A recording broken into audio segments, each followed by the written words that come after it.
Russia has freed WNBA star Brittney Griner on Thursday. It's been a dramatic, high-level prisoner exchange, and for a length of time, this deal has been tried to be done. So what we want to do is break it all down here with you with our expert with the digital Esquire, Aron Solomon. He's joining me here on Live Now from Fox. And Aron, we appreciate your time. I just want to talk first about, let's go ahead and talk about how long that this has been in the works for. Of course, she got arrested back in February. I'm sure her family, her friends, excited it is finally a done deal.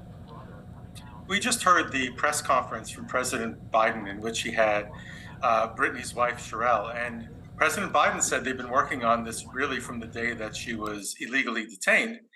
And that wrongful detention has been approximately 10 months. So, I mean, this is going to go down as a big win for President Biden and the Biden administration for having worked on this, as far as we know, so hard and so diligently for the past 10 months.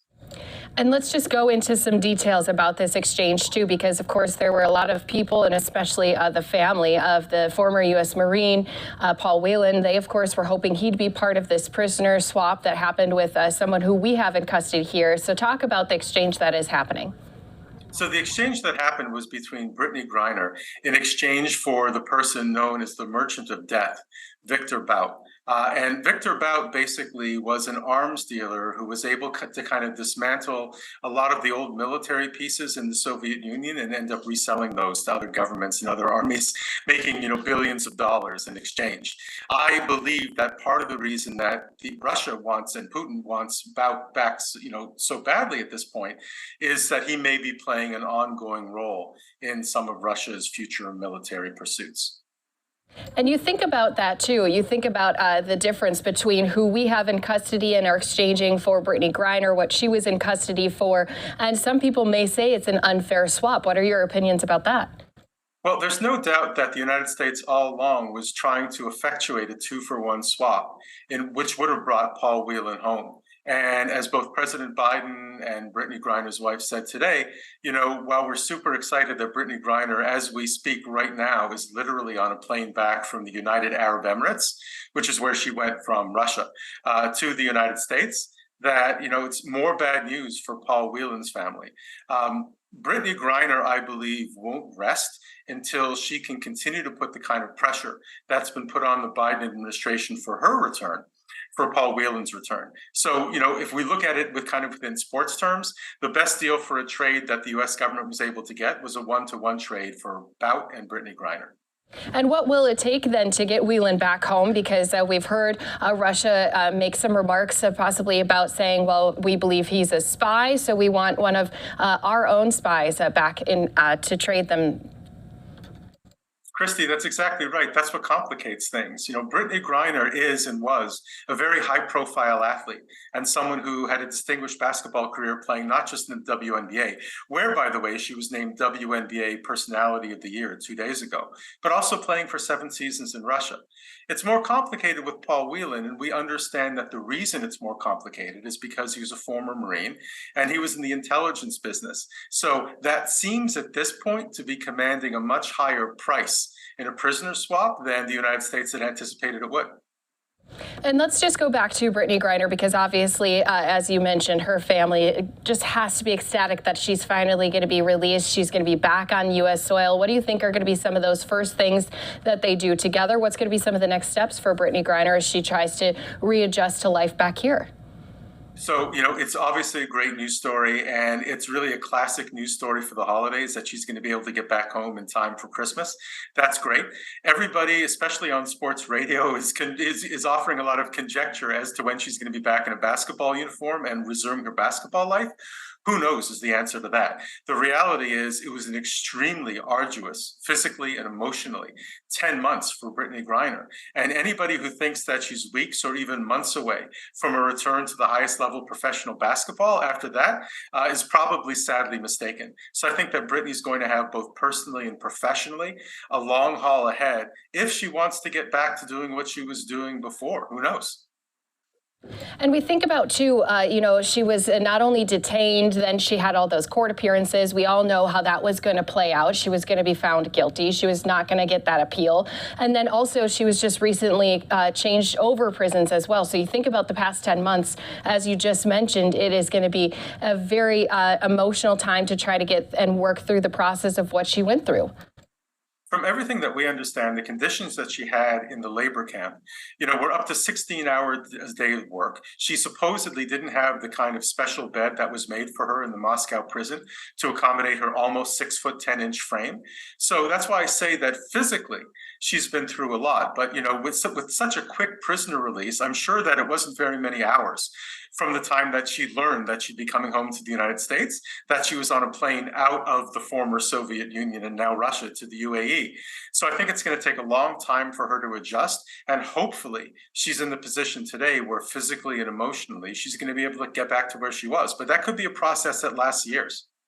And again, you talked about, President Biden, the Biden administration, I'm sure even the State Department, everyone who was involved in that swap, I'm sure that they are celebrating, but they know that the work can't be done, especially when you still have people who've been detained, in their words, too, unrightfully so.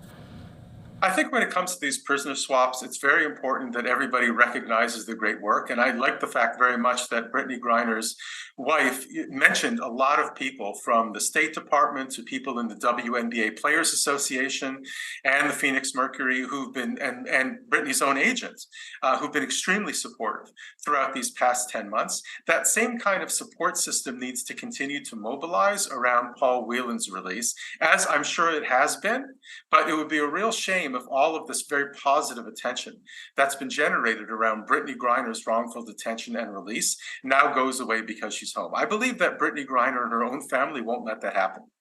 And we talked a little bit about her being home for the holidays, but what about these next 24 hours for her? Because we know Russia has freed her. She's looking to come back. What's it going to look like really in reality for her? Well, I think the first thing that's going to happen when she gets back on U.S. soil, aside from kind of, the necessary photo opportunities, is going to be an administrative debrief.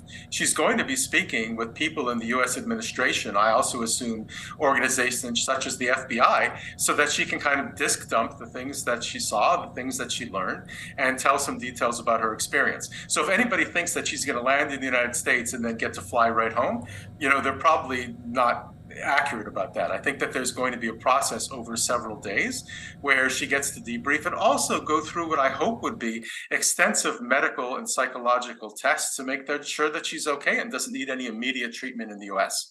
Right, because we have to think about, again, we've pinpointed it numerous times now, but not just what she might need physically, but also what she might need emotionally to help her process everything that has happened and then also readjust back here. We've touched on also her future, looking back to, could we see her in a uniform? I have to ask, because I'm sure so many people are asking, since she was playing basketball in Russia, do you think there would be ever a time when she'd return to the country, or is it going to be a place that's just going to bring up too many emotions and she's going to stay away?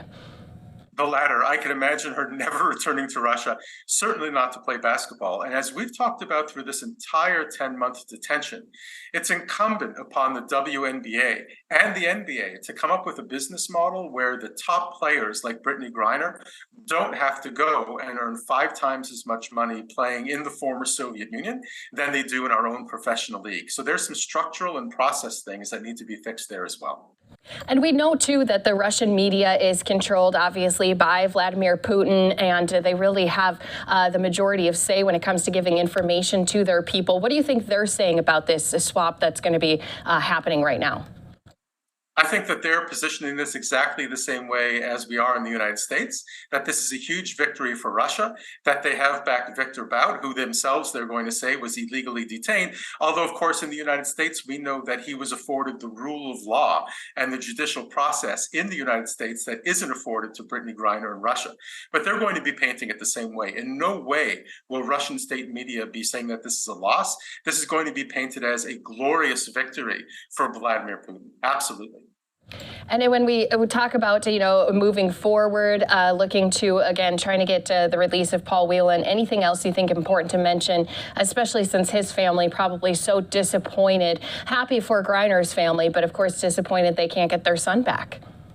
I'm going to restate what I've said all along over the past 10 months, is that keeping this in the public eye, keeping this in traditional and social media and on shows like this, continues to put pressure on the administration. It's great that governments say that they don't like this kind of public pressure, that they really prefer to pursue diplomacy through diplomatic back channels. But public pressure and keeping this in the public spotlight is something that needs to happen now for Paul Whelan's release. Yeah, and I'm sure his family just praying that they are able to have him return home at some point. Aron Solomon joining me here on Live Now from Fox. Any final things you want to say about Brittney Griner being released from Russia? It is a deal that I know so many people are celebrating today. Well, again, I think that the entire American population just hopes that, she passes any kind of physical and emotional test that she needs to pass when she gets home. And that although this has been an extremely difficult ordeal, having been wrongfully detained over the past 10 months, that she's able to get back her life to some degree of normalcy. Yeah, obviously all of us just praying for her to be able to be reunited and get all of the needs that she has taken care of here in these next few, not only 24 hours, but weeks as well. So Aron Solomon joining me here on Live Now from Fox with Esquire Digital. We appreciate all your help and breakdown of this big story here today. Thanks for having me back.